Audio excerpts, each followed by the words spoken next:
Okay, so here is the quiz from Unit 1 that covers homework 1 through 4. So it's just a summary of homeworks 1 through 4 just to make sure that you're getting everything. All right, so here we go.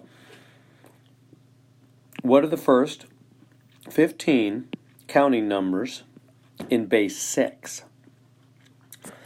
So remember, in base 6, we'll never see a 6.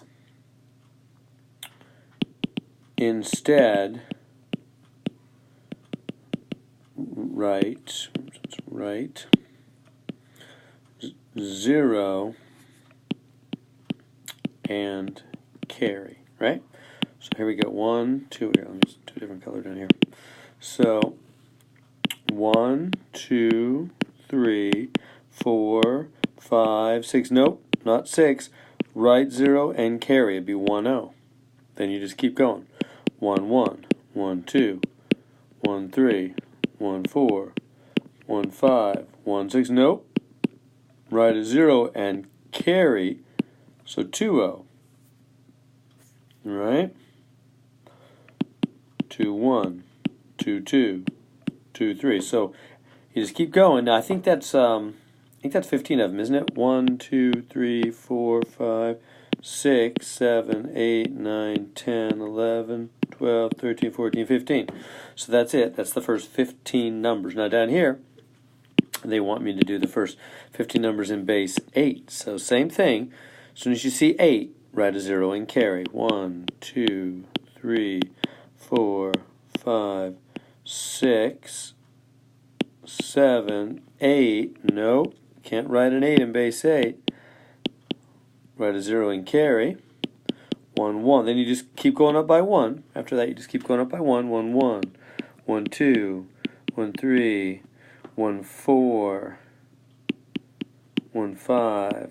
1, 6. 1, 7. I think that is 15. Let me count them. 1, 2, 3, 4, 5, 6, 7, 8. And this is 8, 9, 10, 11, 12, 13, 14, 15. There we go. That's all they want, is the first 15. Okay, that's number 2. So find the numeral preceding, right? The number that's right before 100 base 6. Well, normally we would think, it's 99. Right? That's the number right before 100, 99. But in base 6, you're never going to see a 6 or bigger. So you're not going to see a 9. So when we write 99, we're writing the biggest 2-digit number we can, because that comes right before this first 3-digit number, 100, right? So in base 6, what's the biggest 2-digit number? It's not 99, it's 55, isn't it? Because that's the biggest thing you can write in base 6. You're never going to see a 6. So 55 must come right before. Let's prove it. If you take 55 and you add 1 in the base 6 system, the next number should be 100. Let's see it. 5 and 1 is 6, but you can never have a 6 in base 6. You write a 0 and you carry. 1 and 5 is 6. Here, I'll put the 6 right up there. Is 6, but right? 5 and 1 is 6, but you're never going to have a 6. Put a 0 and carry. See, it is 100. 55 is right before 100. What comes succeeding? What comes right after 100? Well, that's 101. No big deal there. Let's try the next one. What comes right before, what is that, 10,000? Well, we'd like to say 9,999. Right? But can't have that. In base 7, what are the biggest digits you can have? The biggest 4-digit number that comes right before this 5-digit number. It's going to be 6666. Right? Let's prove it over here again. 6666. If you add 1 in base 7, 6 and 1 makes 7, but you can't ever have a 7 in base 7. Put a 0, put a carry.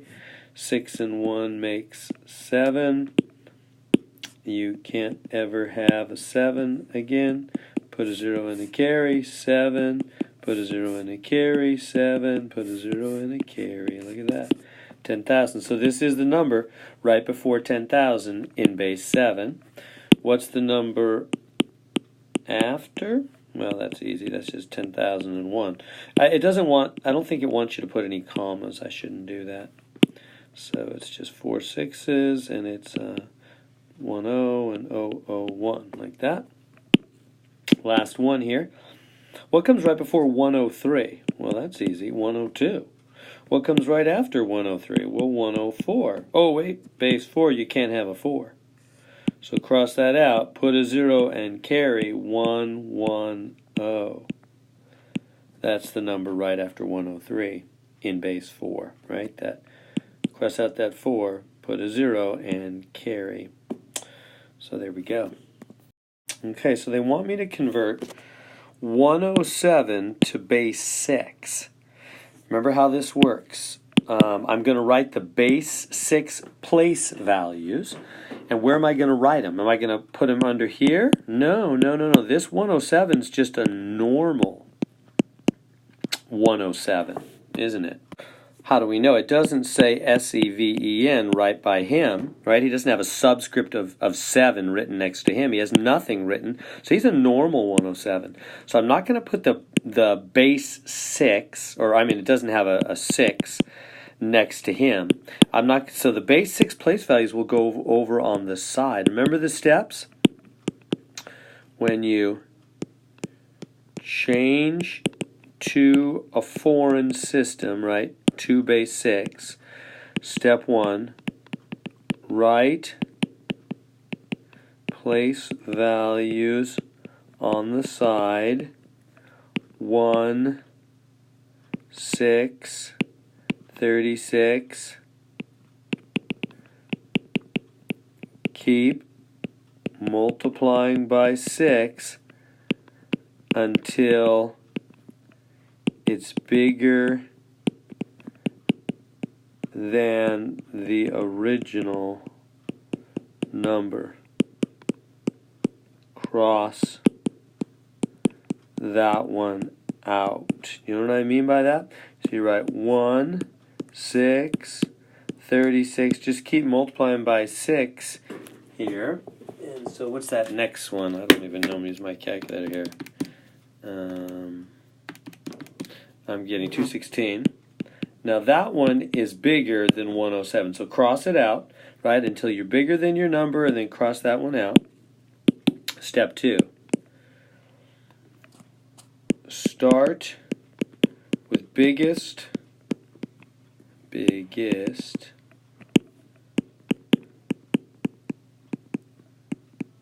place value possible. Original divided by the place value. So I'm going to go, in this case, I'm going to go 107 divided by 30. So starting at this place value. On my calculator, and I get 2 point blah, blah, blah, blah, blah. I'll go dot, dot, dot. I don't care about the rest. I just care about the remainder, meaning I just did 36 into 107. It went in 2 times. Yeah, let me just do it over here on the side. It went in 2 times. Here, I can do it right here. It went in 2 point whatever, I don't care. Then take your calculator and take 2 times 36. You'll get 72. Subtract the remainder is 35. So the 2 goes right here. And then step 3. And then remainder divided by next place. And you just keep going. So the remainder, what's the remainder? 35. So in other words, what we're doing is we're making 100, like think about money. You're making $1.07 out of 36-cent pieces. If there was some kind of weird coin that was worth 36 cents, and other coin that was worth 6 cents, and then pennies, you're making $1.07 out of these weird place values, these weird kinds of coins. And so we said, how many 36-cent coins do you need, right? You got to start with the biggest coin. If you're going to make change, you don't start with pennies. You start with the biggest coin possible. We couldn't have any 216s, so we started with 36s. How many 36-cent coins go into $1.07? 2 of them, remainder 35. Now we have 35 cents left to represent. So you take the remainder and you divide it by the next place value, 6. How many 6-cent coins do we need to make our 35 cents that remains? That's, what's that, 5? 5 of those. That means a remainder of 5.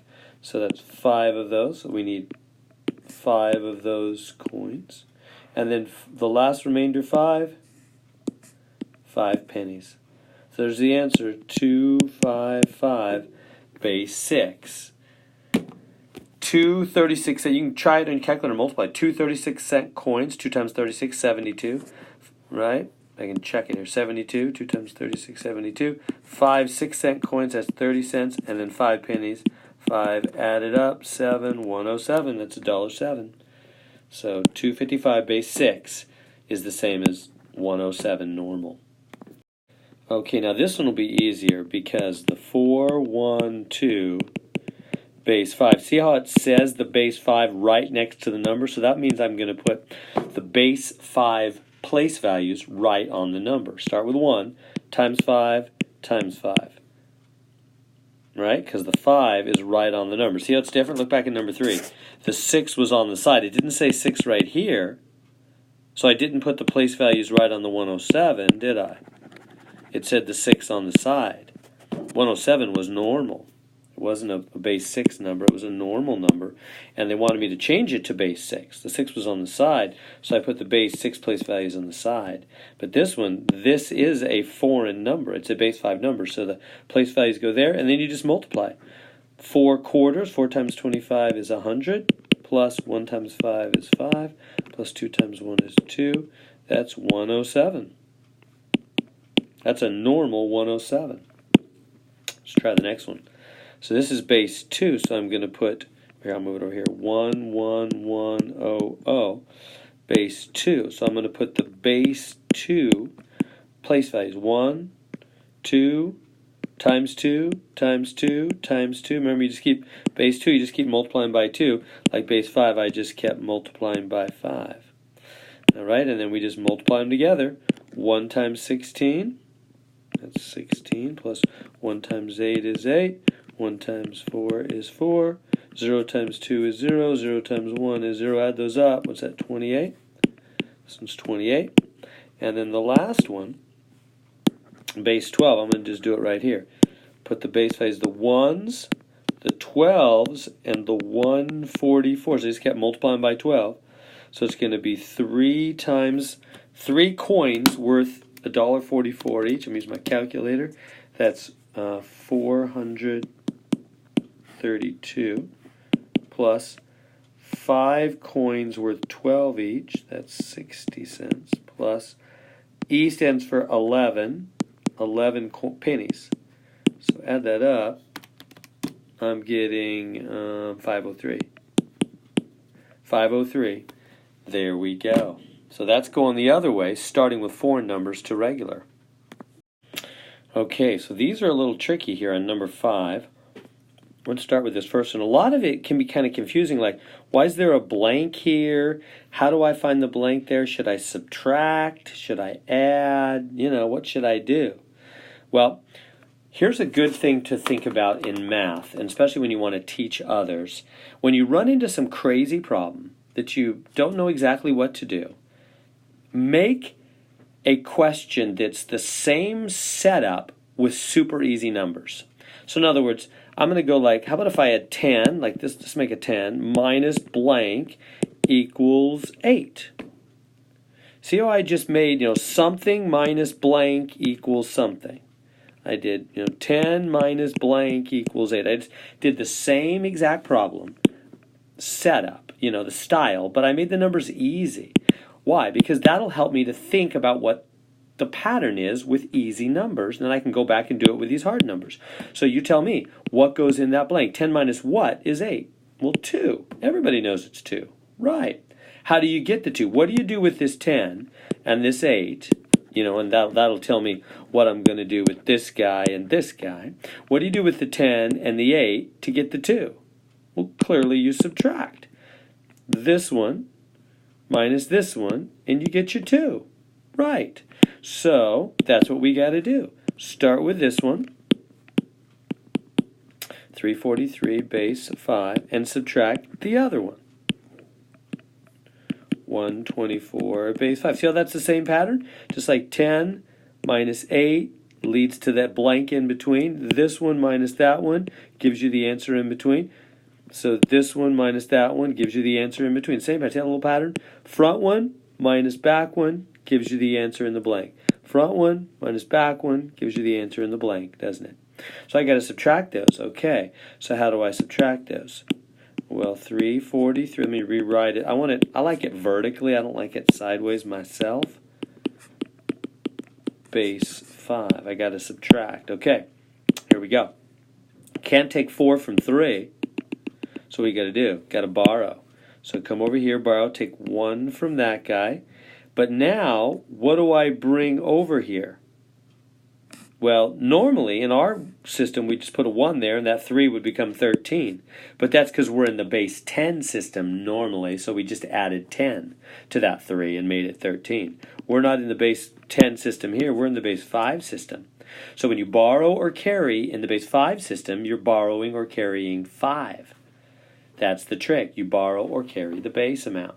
So when I borrow, make this 4 become 3, and I borrow how much? I borrow 5, so that becomes 8.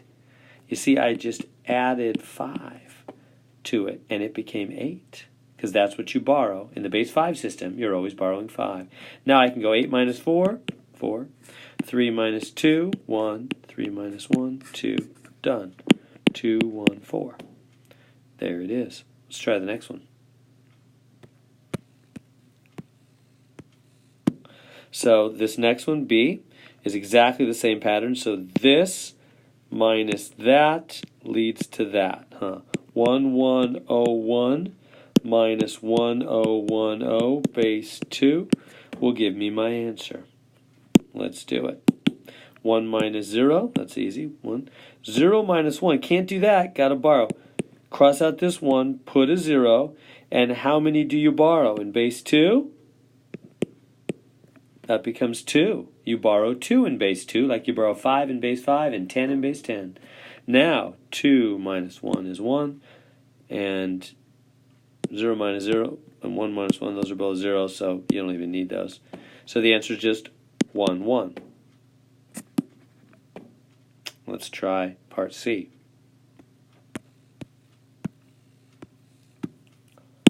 Same kind of thing. This minus that will be that. Because it's all the same. See, it's the minus, the minus, the minus. Now the next one's plus.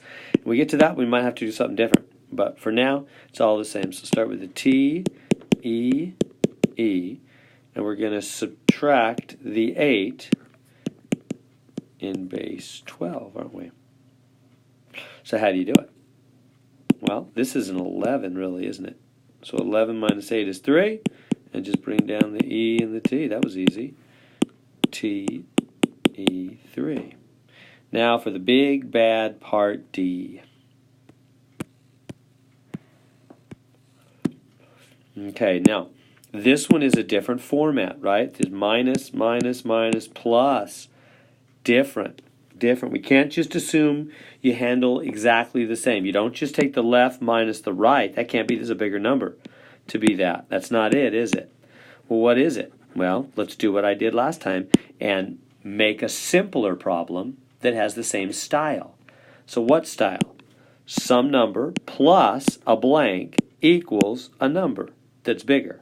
So like, how about 3 plus blank equals 7. See how that's the same kind of question? It's just simpler. A number plus a blank equals a bigger number.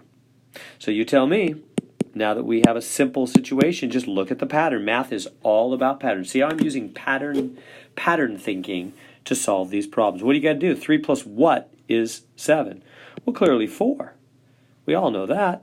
So what do you do with 7 and 3 to get 4? Do you add them? No, that'd be 10. So even though there's a plus sign here, I don't add 7 and 3 to get 4. No, we subtract. We take 7, subtract 3, but we start with the one on the right. That's what's different. We start with the one on the right and subtract the one on the left to get the answer in the blank. So that's what we got to do here. We got to start with the one on the right, subtract the one on the left, and we'll get the answer in the blank. Even though there's a plus here, we can see, even though there's a plus here, really the answer comes by subtraction, because that's the difference, right? You're adding the difference between them. So take the one on the right, subtract the one on the left, base 2. Here we go. 0 minus 0 is 0, that's easy. 0 minus 1, you can't take that. You got to borrow. Now you can't borrow from this guy. He's our broke friend. So you can't borrow from him, so you go down the line further, go to him, borrow from him, make him 0, take his $1, make him 0. But then when you borrow, how much comes to the next step? We're in base 2, so this becomes 2. I borrowed 2. In base 2, you're always borrowing 2. Okay, now we need to bring it down one more step, don't we? So borrowed 1 of his, and how much comes to the next? 2. Think, well, how did that 1 become 2? How did we just take 1 and it became 2? Because we're in base 2. That confusion is exactly what kids will think when you're borrowing in base 10. Do you see the deal, right? I took 1 away from that 2, leaving 1, and it always borrows 2. You're borrowing the base amount, always, because that other place value was worth twice as much in base 2. Now, 2 minus 1, 1. 1 minus nothing, 1, and this is just a 0, so we can skip it. 1, 1, 0. 1, 1, 0. There it is.